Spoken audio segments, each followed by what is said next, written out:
ချစ်များစူစီယာနေကျူဆိုတဲ့ကောင်မလေးကတသိန်းထက်ကိုမတန်ပါဘူးဆိုအဲ့ဒီထဲမှာဗဒိုမနီဆိုတဲ့မင်းကလူစားအမျက်ဆုံးပဲသူတို့ကိုကျန်းစာထဲမှာမျက်ချင်းတသိန်းဆိုပြီးဖွင့်ဆိုထားတယ်ဗျ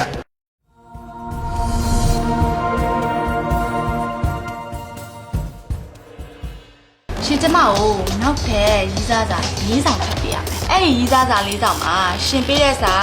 ရီးစားစာမှန်ကျမဘက်ကမသိအောင်ရင်ရှင်ဘက်ကကျမပေးရမယ်ကဲဘယ်လိုလဲဖြစ်ပါဒီတရားပွဲကိုဖြေနိုင်ဖို့ကျွန်တော်တို့ကစာလေးနိုင်ဝင်ပေးပါမယ်သင်လာရေးဖြေကြည့်ကြအောင်ချစ်စံ I love you သူကငါ့ကိုလူတစ်ယောက်ချင်းရီးစားစာပေးသွားပြန်တယ်ကျွန်တော်မှရှိတဲ့အချစ်တွေအကုန်လုံး